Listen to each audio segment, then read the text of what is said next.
We do not choose to exist. We do not choose what environment we will grow up in.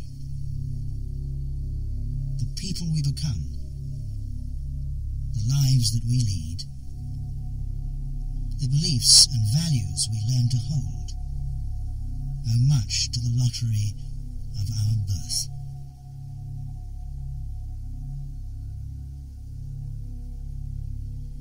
Our starting point in life is one of reliance on forces over which we have no control.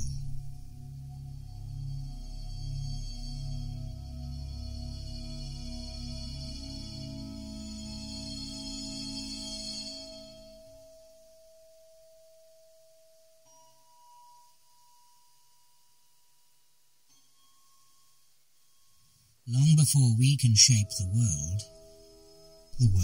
has firmly shaped us. But what we are shaped into is no accident. For though our entry into this world is arbitrary, the world that greets us is not. We've evolved, first of all, to pay attention to our parents and pretty much to believe whatever they tell us the first few years of our lives. We're all born almost fully fledged as citizens, as members of a particular class, citizens of a particular country, believing that that's the only way it can be and the only way it will always be. But of course, the context into which we are born is one which has been highly engineered by particular political and economic forces. The environment we grow up in provides us with its own picture of reality, a set of beliefs and values, prejudices and biases, tied to particular symbols and particular labels. While they may link us with some, they can separate us from many more. And so completely do we learn to identify with these symbols and labels, some of us will kill or die for them. I think by our very nature, we're apt to be less skeptical than we ought to be. We tend to accept the background assumptions, the values of the culture that we're born into. People like to believe things that put them or the group they belong to in a good light. Everyone thinks they're on the side of the angels. Realizing that you are apt to think better of yourself and your gender and your religion and nation than you ought to is the first step towards getting an objective assessment of what you and your group are like. One of the things that most effectively blinds us to our own role in the world and to our examining our own beliefs and our own actions is patriotism, or indeed adherence to any pre-established view of the world. But patriotism has a particularly effective role in preventing us from knowing ourselves, because you begin with the assumption that you are the best and most desirable country in the world. That's the central assumption of patriotism. Of course, it can't be true in all cases. It's probably not true in any cases. But it allows you not to see the bad things your country is doing and not to see the impacts that it exerts on other people. Patriotism is always conceived as a virtue, and as a result, it's a particularly powerful force in blinding us to certain realities. Imagine two enemies on a battlefield. Suppose it were possible to go back in time and swap them at birth, so that each child would be raised in the other's culture. In time, would each not end up fighting for the other side? A different flag, a different religion, a different ideology?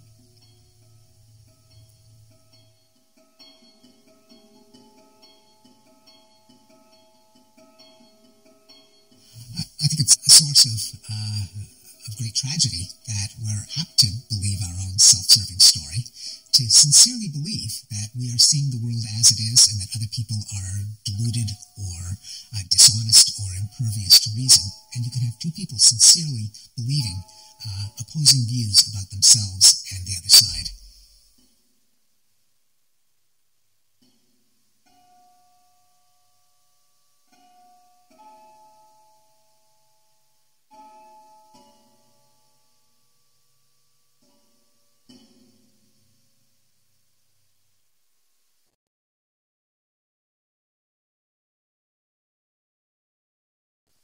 I think the reflection on the conditions that control you in order to be free to act as an autonomous agent, a sovereign agent, with as deep a knowledge about the world in which you are, is absolutely vital. But this self-reflection cannot come from within the chains of control that bind you, that lock you in. Therefore, you need an opening. And an opening can only come through experience of relationship. It could be relationship with nature, it could be relationship with other cultures, but it is relationship outside the box which locks you in.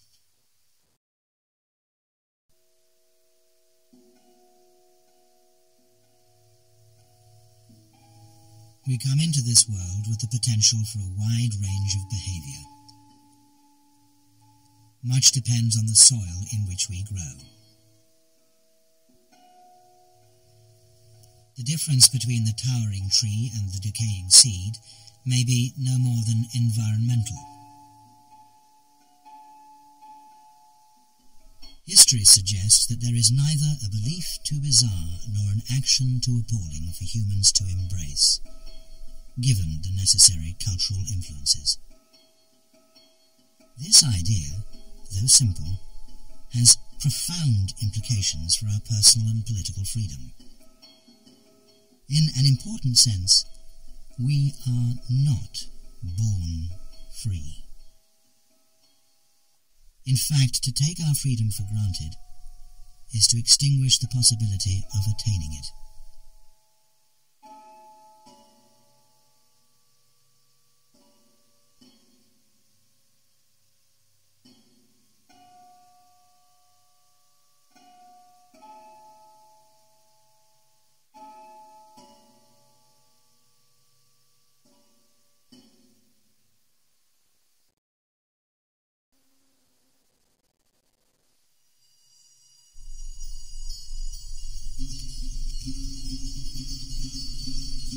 If you have a society, it's going to have certain roles and certain positions available. That's just inevitably the case. That will be true forever, as long as we have societies. So education you can view in one of two ways. You can say education is this process by which people arrive at the capacity to utilize their skills and talents maximally and to enrich their lives and so on. A positive view of education. Alternatively, you can say education is a process which prepares people to fit positions in society. It gives them the information and the attitudes, the personalities, the inclinations, the expectations that are consistent with the positions that they're going to fill in society. Now, actually, the second is inevitable, but you want the first. So to have the first, it must be that the positions that people are going to have in society need for people to be their most fulfilled and accomplished and capable selves. But that's not the case for typical societal structures that we now have. So the school system has to teach you to endure boredom. It has to teach you to take orders and to obey. And so that's what it does for 80%. So there's a contradiction between fitting the slot and being the best you can be, so to speak. To have good education, to have liberating education, society has to have slots that are for free people, that are for initiating and caring human beings. Systems of education must prioritize certain ideas, facts, and behavior over others. These priorities tell us much about the dominant values and goals of a society. In the United States, every student learns about the Boston Massacre. 5 people were killed in the Boston Massacre. They do not learn about the massacre in the 1860s in Colorado, where hundreds of Indians were killed by an American Army regiment. As soon as I began to study history, I realized that the history that was given to me was a history determined by a historian. the lectures that were given to me in class were lectures whose content was decided by the teacher. And so I came to the conclusion that the important distortions in history come not from lying, that is, not from telling falsehoods about history. The important distortions come from what is omitted from history, comes from the process of selection, in which certain things are selected because they're palatable, because they're useful for the selector, and other things because they might cause trouble are not selected. So I decided very soon in my own work in history that I would recognize this fact. I would not disguise whatever history I was doing and make people think that I was giving them objective, neutral history. Inevitably, the history I present would be my point of view, and therefore I wanted my readers, just as I wanted my students when I was teaching history, I wanted them to know my work was biased against racism, against war, against economic exploitation. This is my point of view. I have decided that this is the important thing to tell you. You should know that this is not objective. This is partial. The Columbus story has been presented for generations to young Americans in school as a story of adventure, nobility, courage. Columbus, the great hero, because he very bravely crossed the ocean and found this land in the Western Hemisphere. In fact, so many things in the United States are named after Columbus. There are many cities, and there's Columbia University. There are statues of Columbus in various parts of the country. What is not told to young people in school is that Columbus was a predator. His main goal was, well, the main goal of expansionists anywhere, to move into another territory and to seize the riches of that territory. And in the search for gold, he subjected the Indians that he met in the Bahamas to terrible cruelties. He mutilated Indians. He killed them and kidnapped them. These indigenous people actually lived in a very benign society and reacted to the coming of Columbus with generosity, bringing gifts and so on. That side of the Columbus story is not told at all. And there's a reason for that, because if it were told in its truth, then it might make young people question.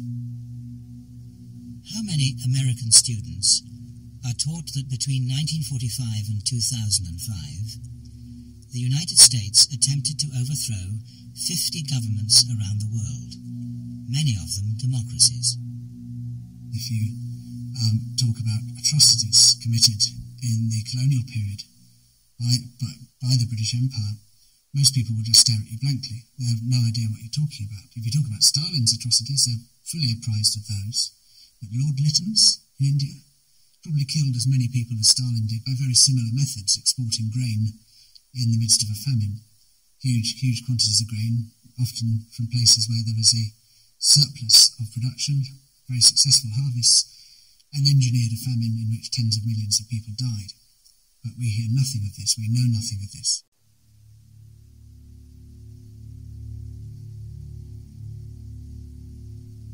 How many British students learn about the work of the historian Mark Curtis? Drawing on formerly secret UK government files, he estimates that Britain is complicit in the deaths of over 10 million people from countries around the world since 1945. Schooling can't be politically neutral because it's preparing people to play a role in society, and roles in society are not politically neutral because they affect the distribution of power. It's either preparing you to empower those who already have power by increasing their authority, increasing the distribution of their ideas, or by increasing their wealth. If you're trained to serve them, then you've been trained to play a political role. If you're trained to pursue your own vision, to develop your own vision first and then pursue it, then that's a political role also. In the 1960s in the United States, there was, of course, like most places in the world, an upheaval, a gigantic social upheaval of resistance and opposition to the past, to the structures of capital and power that existed in society. The government, of course, the elites confronted a problem. They didn't want this to recur. In 1973, at the behest of billionaire David Rockefeller, an organization known as the Trilateral Commission was founded. Its early members were drawn from the United States, Western Europe, and Japan. Among them were the heads of major corporations, banks, law firms, and government. Concerned about the resistance of the 60s, the Commission set out to investigate its root causes.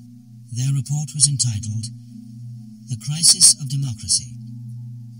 And this commission did an investigation focusing on education and on school systems because, of course, so much of the activity occurred on campuses.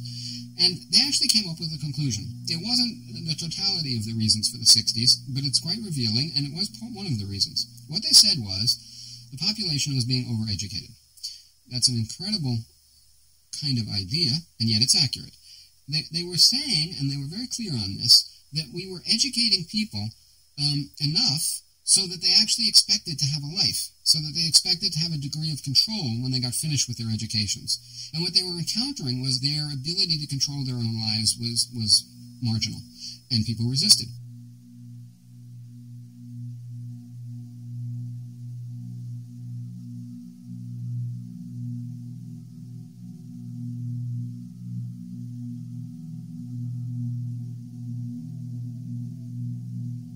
And what they decided was that they had to make a change in the educational system. They had to cut back on the high-quality education that they had until then, under the pressure of Sputnik and the rest, been spreading through society, and instead increase the more regimented education. The report regarded the education system as the most important value-producing system in society, and argued that a program is necessary to lower the job expectation of those who receive a college education.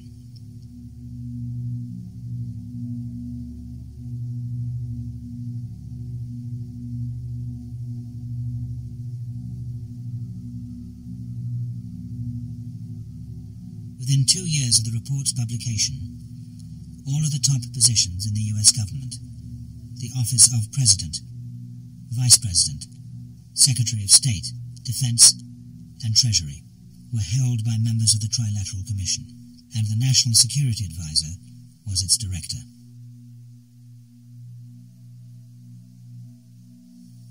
Education quite clearly replicates control in many, many ways. I come from a country that was colonized by Britain, and one of the instruments of control was education, because education can either free the mind and encourage independent thinking, or it can control the mind and condition the mind and basically turn you into slaves who voluntarily give up their freedom because they don't know how else to be, how else to think.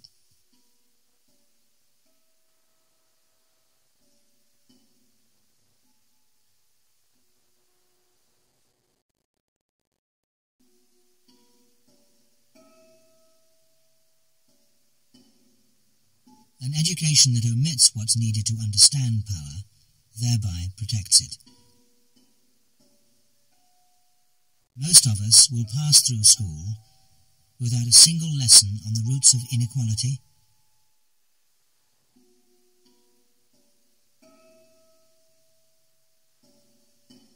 the influence of corporations,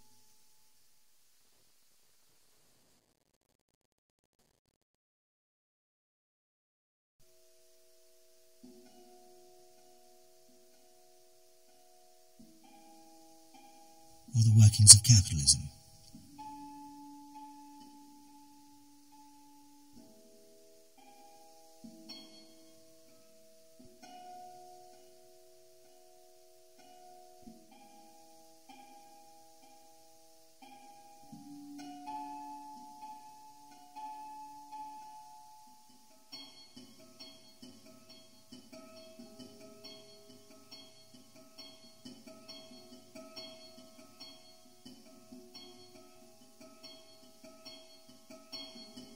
By rewarding certain attitudes, abilities, and behavior, while punishing others, schooling discourages deviation from its prescribed path.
Is transformed by the work that we do. But most of us have very little control over the aims, conditions, and availability of this work. When employed, we use our time and creativity to serve agendas set by others.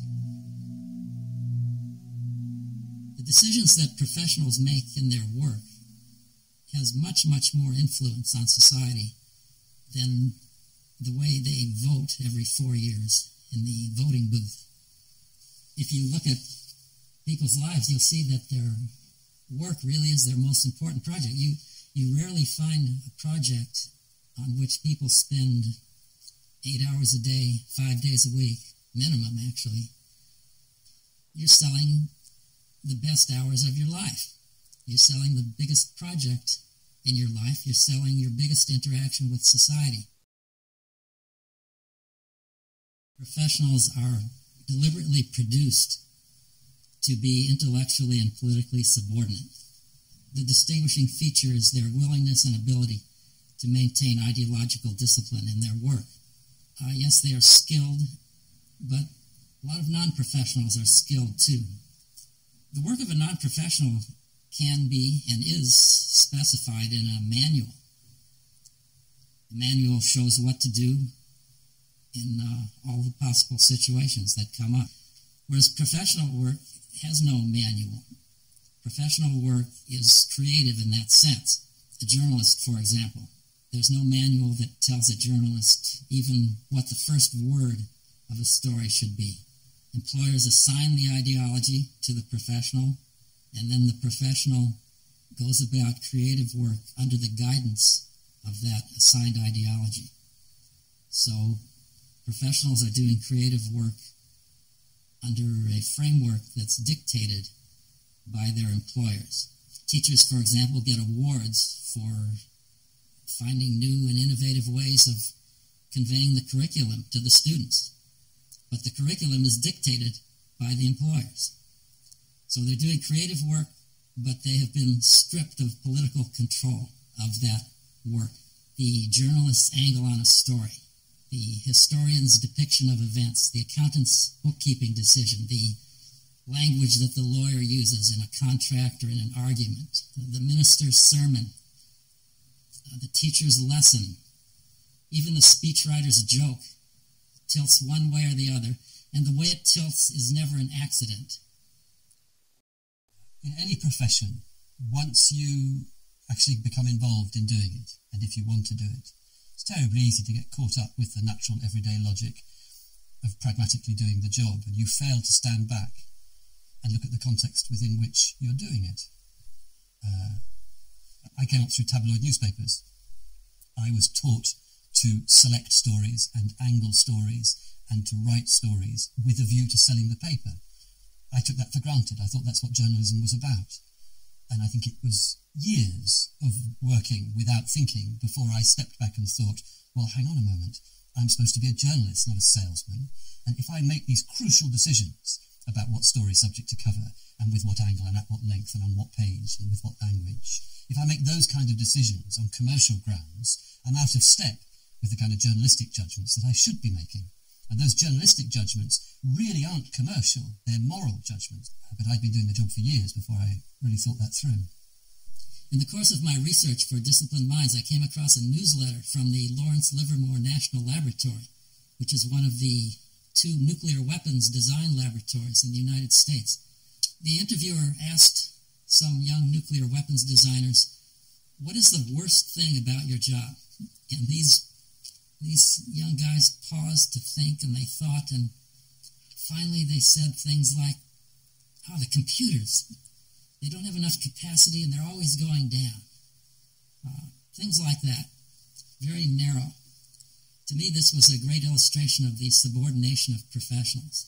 It wasn't their job or even their interest to question the big picture, to wonder, maybe the worst thing about my job is that I'm making the world a more dangerous place, that I'm setting up disaster by designing weapons of mass destruction. They didn't comment on that at all. In general, questioning the goal of the work is not considered to be a legitimate part of the work assignment. People are not supposed to question the moral work of their employers.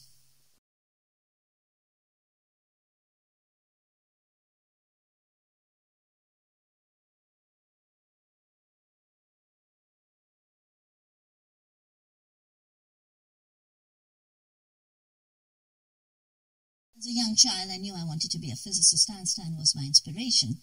And in those days of the 70s, the highest level of physics was to join the nuclear establishment, which is exactly what I was training for. And I was spending my summers in the Bhabha Atomic Research Center and feeling very smug, feeling very cool about what I was doing. I was the first woman in the fast breeder reactor when it was going critical. And I came home and with excitement was sharing this with my family. And my sister, who was at that time training to be a medical doctor, just asked me a very simple question. And what about the radiations? And started to talk to me about what nuclear radiation does to the human body. And I realized in that moment that I had learned the best of nuclear physics, but not one class had I been taught on nuclear radiation and its hazards. And that's the day I decided that I didn't want to learn a one-sided science. I wanted to learn the whole. I wanted to have a holistic idea of what I was studying, and that's what shifted me to theoretical physics and the study of the foundations of quantum theory. But that's the wake-up moment for me to know that there is a very partial window that is opened for you.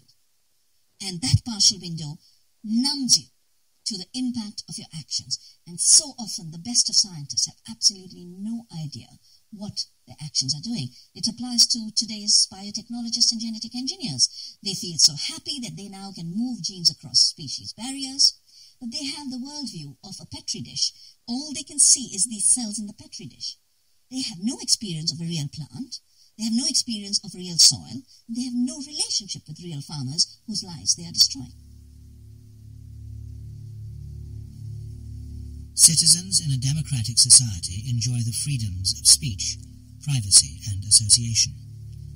The freedom to vote out leaders they do not like and elect ones they do. But employees seldom enjoy these freedoms. Instead, they are subject to a strict chain of command and close monitoring. To enter the workplace, the rights of the citizen must often be left behind. Well, in the economy, there's no democracy at all. There's not even anything that can remotely be described as democratic. Rather, in a typical corporation, the owners, the people at the top of the corporate hierarchy, make the decisions, and their will is law. Stalin never dreamed of telling people when they could go to the bathroom. Owners of companies routinely lay down laws and rules about how often or when you can go to the bathroom. Owners have a level of intrusive control over the daily life situation of people in the economy that is just incredible. You're basically just following dictates and structures that are imposed by others, doing work in which you have almost no say over what you're doing, over any of the circumstances or conditions of what you're doing. So in that domain, in the economic domain, the discussion can't be about that. if it's about that, if there's really an honest discussion about the amount of say everybody has and the level of democracy, well, then the whole thing is corrupt and would have to be thrown out. The system of education and employment doesn't require you to internalize its ideology. It just requires you to maintain ideological discipline. In other words, in your work, you abide by the ideology of the employer. All day long at work, you could be writing advertising copy, praising a product, and then after work you could tell all your friends that it's a piece of junk. Don't buy it. However, this doesn't happen very often. You may have heard of the Stockholm Syndrome. It's a name that comes from an incident that happened in Sweden where a bank robber took a bunch of people hostage and held them for a long time. When they were finally released, the former hostages spoke very favorably about the person who had held them at gunpoint under threat of killing them. People found that very peculiar. Well, it's simple psychology that it's safer to take that position. These people maximized their chance of not being killed by becoming sympathetic to the person who had the life and death power over them. Well, the same thing happens in the workplace. The safest way to survive in the workplace is to internalize that ideology. Well, in life what happens, you realize you have to, if you want to survive, you have to fit in with the structure as it is.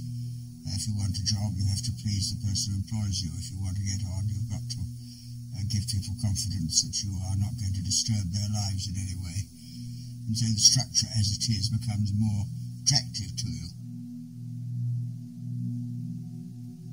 Ideological conformity is often seen as politically neutral because it's so common. If somebody is not conforming to the dominant ideology that dictated by the employer, then people say, well, that person is getting political, as if that person wasn't political all along, serving the employer's ideology. So, yeah, it's kind of insidious when people who are working day and night to support the status quo are seen as non-political. A hierarchically structured workplace demands that we sell more than our time and knowledge. It demands that we sell our obedience. The more skillfully we conform to the logic of the system and obey the agendas of those above us, the more power we will attain.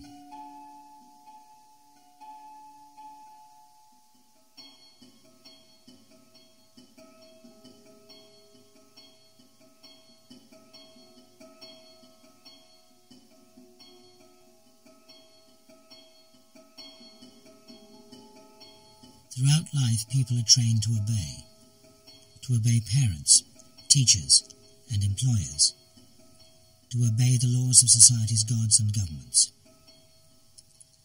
This obedience pushes power up the social hierarchy. More power is concentrated in fewer hands. The worst crimes in history would not have been possible without mass obedience and conformity to the demands of power. From the policeman, scientist, and soldier to the journalist, lawyer, and intellectual.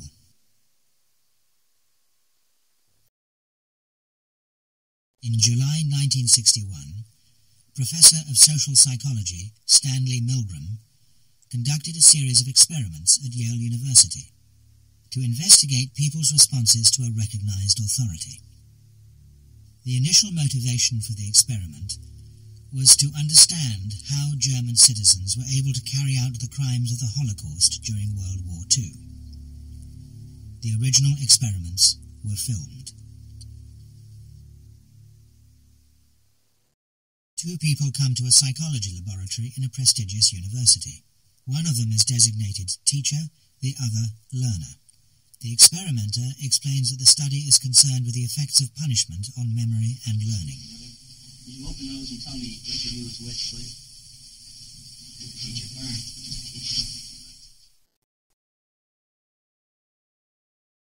Now, your job is to remember which one of these four other words was originally paired with blue. And you indicate your answer by pressing one of these 4 switches. Now, can you reach those all right? Now, if you get it correct, fine. If you make an error, however, you'll be punished with an electric shock.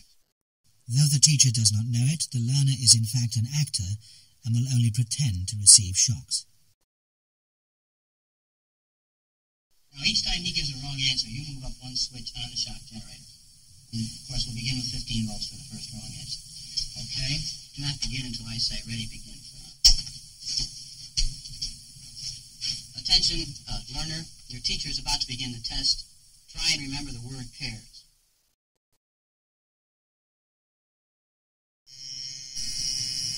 That is incorrect.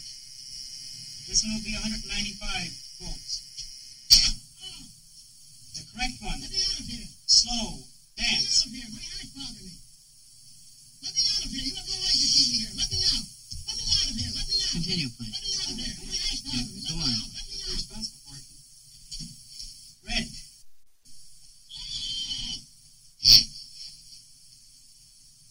Excellent. Well, you gotta keep getting a shock if you don't answer. Continue, please. Go right on. All right. The experiment requires you continue, teacher. Please continue. Next word is sad. This will be at 3:30. The correct phrase is rich, boy, necklace, moon, paint.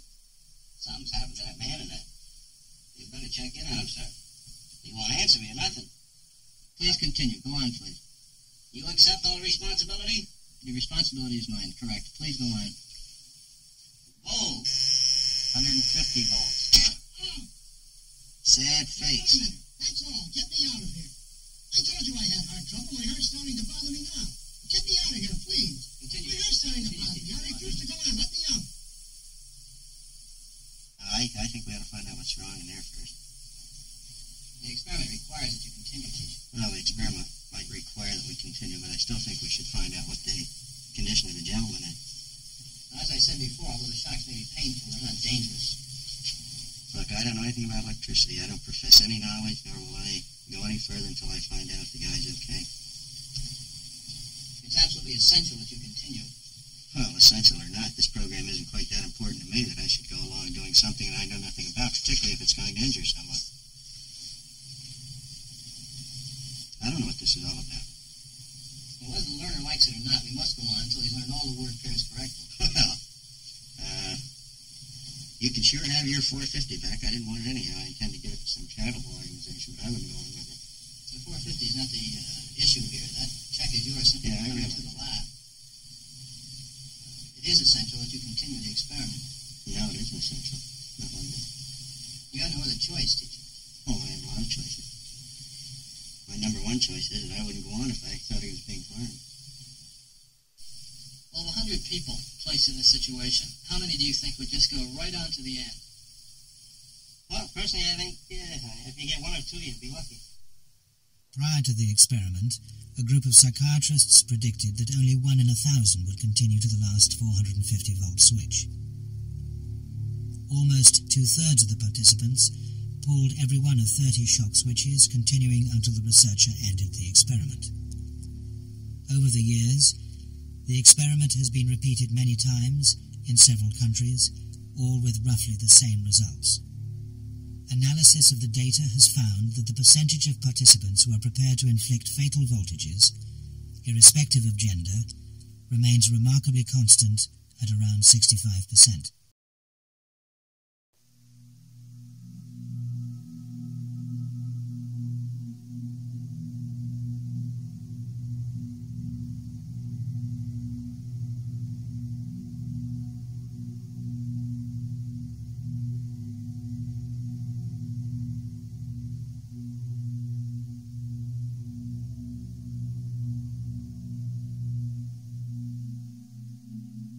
Psychologists talk of schemas which refer to, if you like, a kind of pattern of behaviour that you learn, or perhaps is instinctive, perhaps is automatic.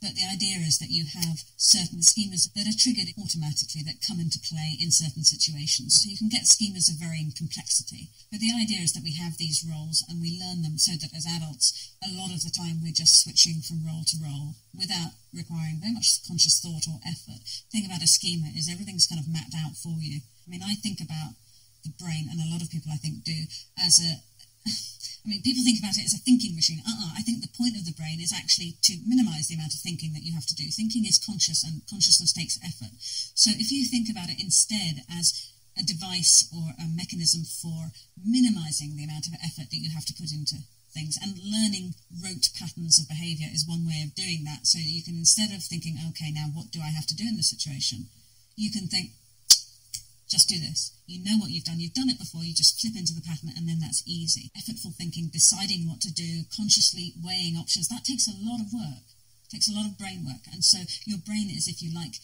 has evolved to minimise the amount of work, minimise the amount of consciousness, so you don't actually have to put that much work into deciding what you're going to do in every situation. You just know that, this person's the boss, and when you're with a boss you behave in such a way, and when you're with your children you behave in another way, and you can just switch easily from schema to schema. That's the idea.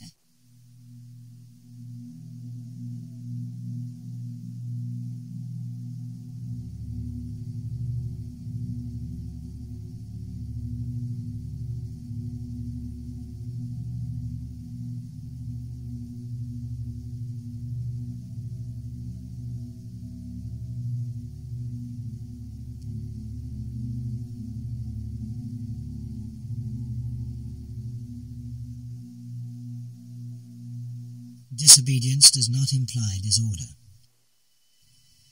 In fact, it is obedience that produces the most destructive forms of disorder: war, poverty, and the devastation of our environment.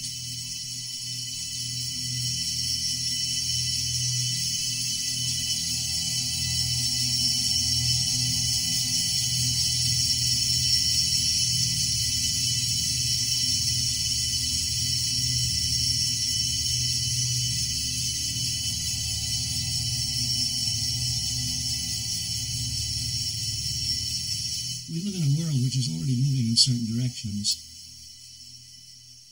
and a world which is not a blank slate, a world where people are being oppressed, a world where wars are going on, a world where the children are going hungry. If you think you are being neutral by doing nothing, you are deceiving yourself. You are not being neutral. You are collaborating with whatever forces are dominant in a society, collaborating with whatever trends already are taking place in society. So there's no such thing as neutrality in a world which already is subject to many, many different kinds of forces, and so many of them malevolent. To question and disobey one set of laws or principles is to adhere at the same time to another set. Freedom has always depended on our ability to identify and overcome systems of arbitrary authority. Throughout history, principled disobedience has time and again served to create a more humane society.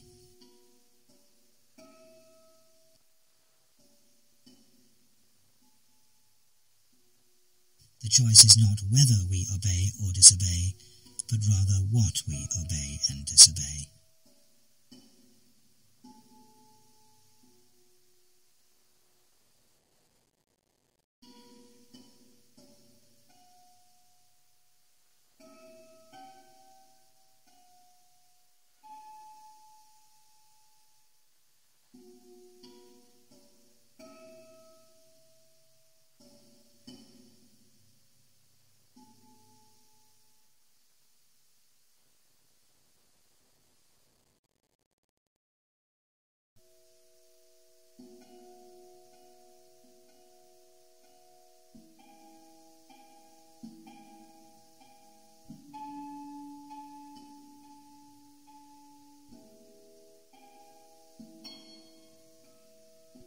The surface reality of society can often be deceptive. Familiarity can blind us to the oppressive structures shaping our world. The more we're a product of these structures, the more likely we are to internalize their values and conform to their expectations. The knowledge we possess and the values we hold emerge from the interaction between our brain's cognitive architecture and our experiences. Since there is no politically neutral way to socialize people, the versions of reality we are presented with tend to serve the agendas of those who control what is presented. Our minds are a battleground of competing forces.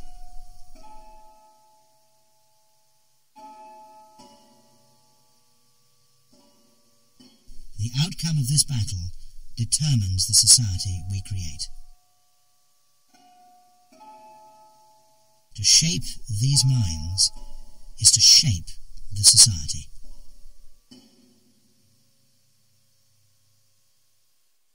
It's that unacknowledged control which makes good people do bad things, because they are driven towards certain actions by ideologies that they do not know they possess.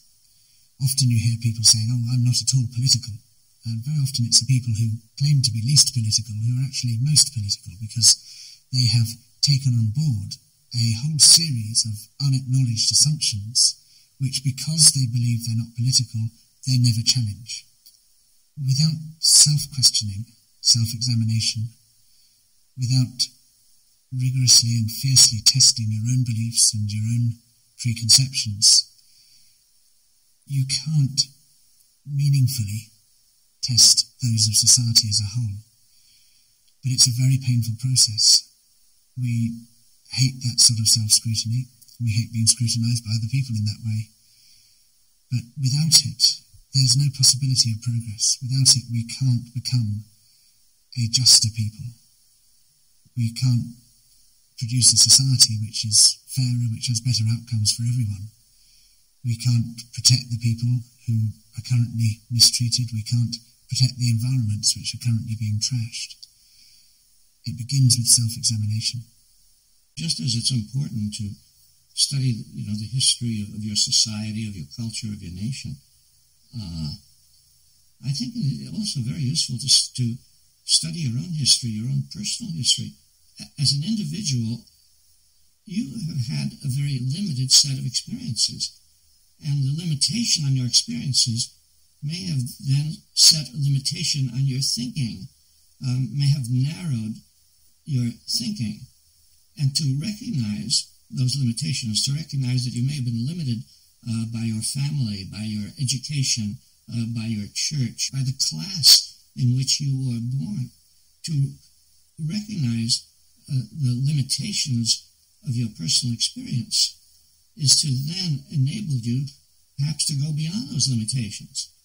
It can be frightening to take on the task of questioning your most deeply held beliefs, partly because you might discover that you've been living a lie or been duped.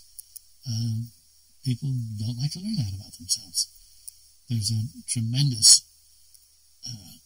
bias in favor of maintaining the status quo, what's familiar, what's secure. I looked at newspapers that were published in Texas during the 1890s, at a time when the ideology of racism was so thoroughly embedded amongst the readers of those newspapers that the newspapers naturally and spontaneously picked it up and reflected it back. So they did, for example, news reports about lynchings, where they described the public murder of young black men with no kind of fear or conscience or hint of the immorality of these public murders. They reported them as though they were reporting a football match, as an absolutely natural event. And by looking back historically from an era in which the ideology has changed, we can see just how powerful it is, that it's there. And the interesting thing about the ideological impact on news coverage is that it's invisible. It's embedded in the foundations, taken for granted. I think that understanding ourselves is a prerequisite to just about everything that's valuable in life, to enlightenment, to cooperation, to escape from the self-deception that mires us in conflict and argument. Chekhov once said, "Man will be better when you can show him what he is like." And as a psychologist, I think those are words to live by. If there is one lesson to be taken from the violent horrors of the 20th century, it is the danger of not questioning. But we won't ask a question if we think we already know the answer. The ideal of science, which we were taught when we began, is that you fail. You come close to truth, you hope. But there's always going to be somebody who's going to come closer. You're always prepared to be in error. And, I mean, the scientific ideal is the professor who stands up after 30 years of working on a theory and says, this theory is wrong.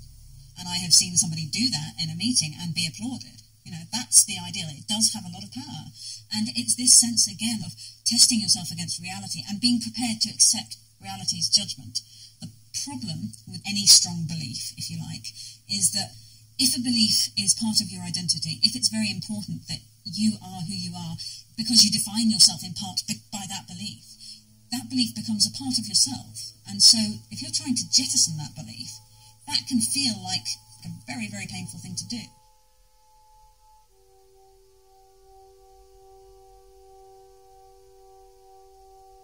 As our critical faculties develop, it can seem far easier to rationalize what we've absorbed by chance than to face the discomfort that comes with questioning. To question is to value the ideal of truth more highly than the loyalties to our nation, religion, race, or ideology. In short, our inherited identity.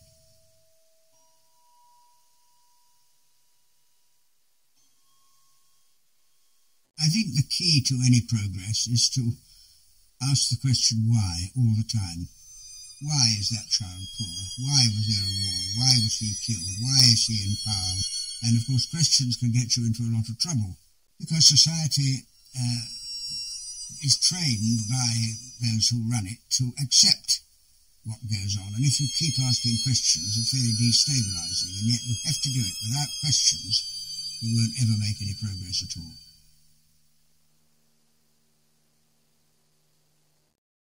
Society establishes set paths for us to follow.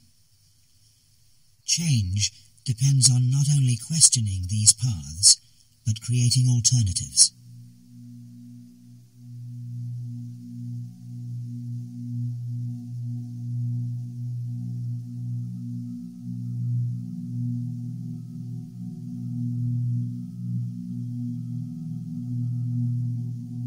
The fruits of human creativity exist beyond the walls of galleries, libraries, and concert halls. The world is our most important canvas, and our choices our most important brushstrokes.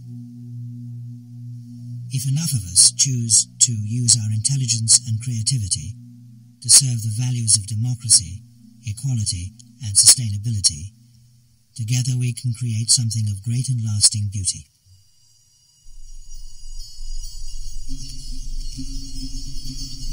To love, to be loved, to never forget your own insignificance, to never get used to the unspeakable violence and the vulgar disparity of life around you, to seek joy in the saddest places, to pursue beauty to its lair, to never simplify what is complicated or complicate what is simple, to respect strength, never power, above all to watch, to try and understand, to never look away, and never, never to forget.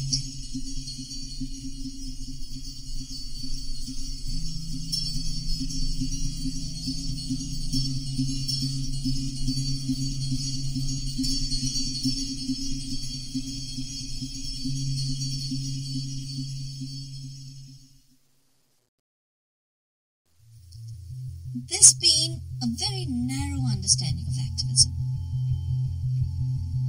But real activism, in my view, is about engaging in transformation in every detail of your life. It includes the building of alternatives, but it also includes the creative transmission of ideas. And that is why real activism must go hand in hand with cultural transformation.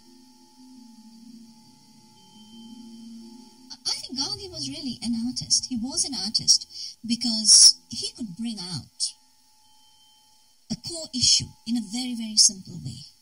He could walk to the beach of Dundee and pick up the salt when the British wanted us to stop making salt so they could have super royalties out of salt making. Just that act of picking a grain of salt is an artistic act. To be able to speak about freedom in a way that he could charge such a large humanity in India with the sense that they have the power, that too is an artistic act because it connects.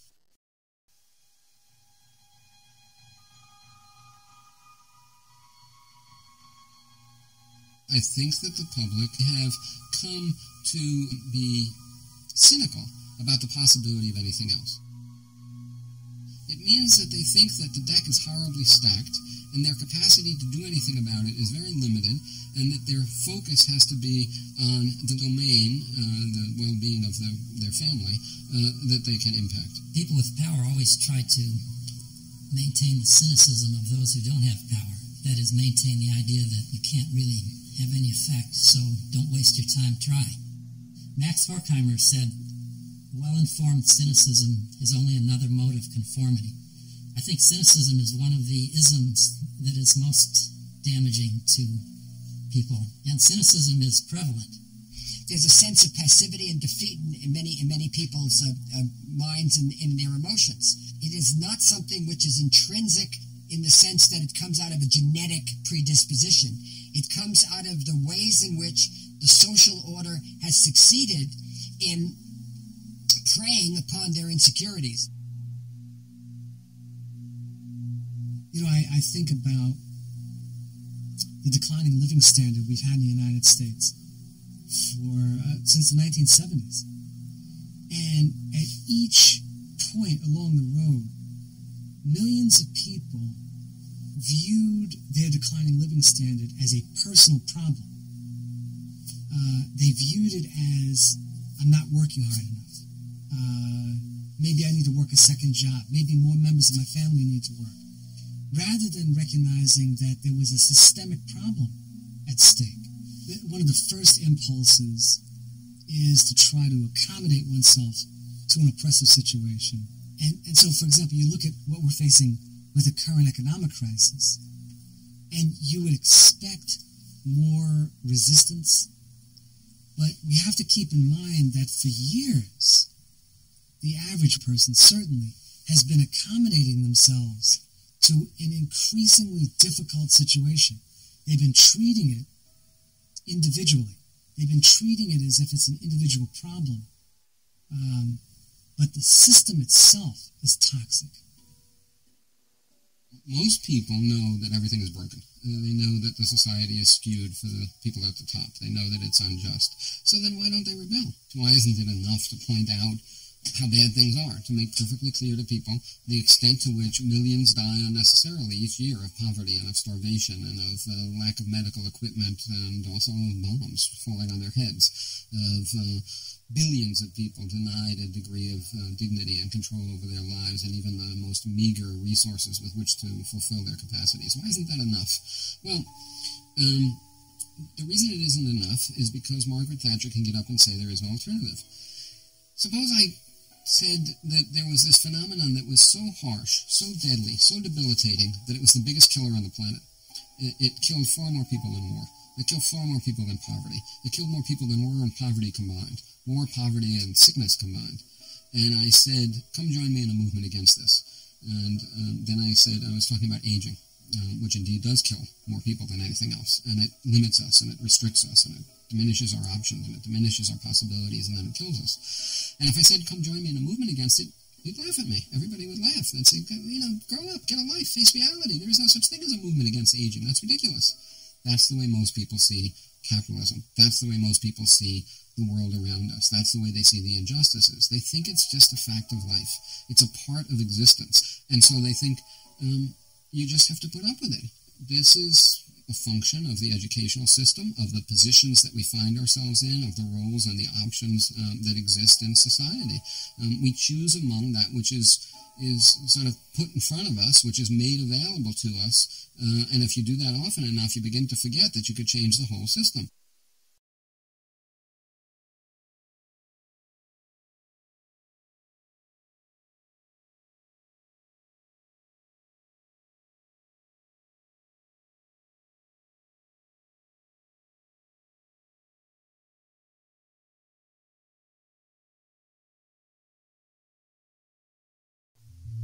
I would argue that what is really distinct about human nature is our capacity for self-transformation and for creating a world that we really want. We can change ourselves through our interaction with both our built as well as our social environment, and that is very, very, very important in ways that distinguish us from other species. For me, human nature is very marginally understood, but some things are certainly very clear. We have bilateral symmetry. We have 2 arms and 2 legs. We have various organs that we know about. Those things are all wired in. They're part of our nature as human beings. We also have minds. That's wired in. Our cognitive capacity is wired in. We are capable of solidarity. We are capable of mutual aid. We are capable of expressing our desires and acting upon them. We are capable of acting in a socially desirable fashion. We're also capable of the reverse of all those things. So the question becomes, if you're thinking about a vision for a better society, what do? Do you structure a society in such a way that it promotes and provokes and sustains those qualities and characteristics that we abhor, or do you create a society that furthers the qualities that we like? If you limit your study of history to the revelations of brutality and war and exploitation, it can be very depressing. And it can be so depressing that it immobilizes you. That's why it is important to study not just the history of the terrible things that have happened, but study the history of how people have struggled against that. How the indigenous people in the United States fought back against the white invader. How black slaves rebelled against their masters. How working people went on strike against the corporations that dominated their lives, and how in many of these cases these struggles resulted in victory. And what happens when you study that history, you find different kinds of heroes to emulate. You no longer have the heroes that were given to you in school, the founding fathers, George Washington and Thomas Jefferson, or the great industrialists, Henry Ford and Thomas Edison, the military heroes, You learn, for instance, that Mark Twain was not simply an important and gifted novelist, but he was a leader of the anti-imperialist movement in the United States, protesting against the war in the Philippines. You learn about heroic people who then become examples. You learn about Emma Goldman, the anarchist, feminist, outrageous person who was jailed so many times, but who insisted on, as she put it, living her own life. Yes, people living their own lives, people who refused to be cowed. Whether they lost or won, they refused to be cowed by whatever society was going to do to them. And those are inspiring stories. To tell that, I think, is an antidote to being depressed about exploitation and conquest and war.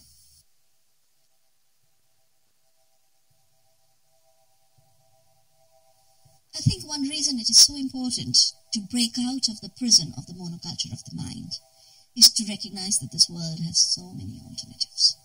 There's so many alternatives to the industrial agriculture based on fossil fuels and chemicals. There's so many alternatives to a banking system based on fraud. There's so many alternatives to the unrepresentative representative democracy. We live under conditions of deep economic insecurity. And this kind of economic insecurity, of course, is depriving people of basic needs, but it is also the fertile ground for cultures of hatred, cultures of violence, cultures of killings. If we just want our children to grow up in a culture of peace, we need to be sure we work and build the alternatives that will create that culture of peace for future generations. What keeps me going is some very basic things. One, I know I'm part of this beautiful planet, of this universe, and I must play my role in it. I am connected, and therefore I do what needs to be done. If biodiversity has to be protected, I'll protect it. If rivers like the Ganges have to be protected, I'll protect them. The second thing that keeps me going is an abhorrence for injustice. I think every human being needs to have security, freedom, and dignity. And every time it's violated, I want to be there to make sure that violation doesn't take place. And the third thing that keeps me going is really the beauty of this world, the beauty of people. And I'd rather participate in building on that beauty than see the ugliness of devastation, of forests torn down by bulldozers, of rivers rubbished by waste dumping, and people rubbished by an economy that has no place for them. So beauty, for sure, is a very important part of what keeps me going.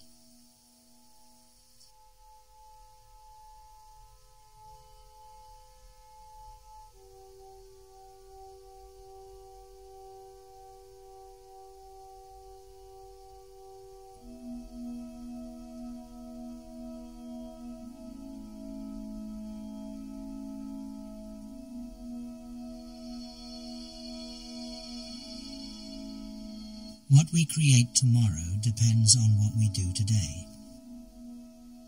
To create an alternative future, we cannot reproduce the thinking that shaped our past. And yet we will, if we do not challenge the forces that have shaped who we are and what we do. To identify the limitations on our knowledge, freedom, and happiness is to give ourselves the best chance of transcending them.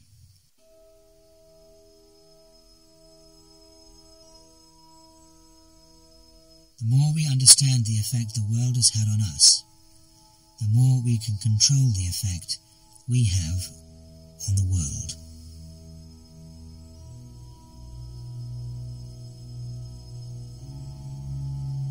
I can't think my generation made much of a success of the world.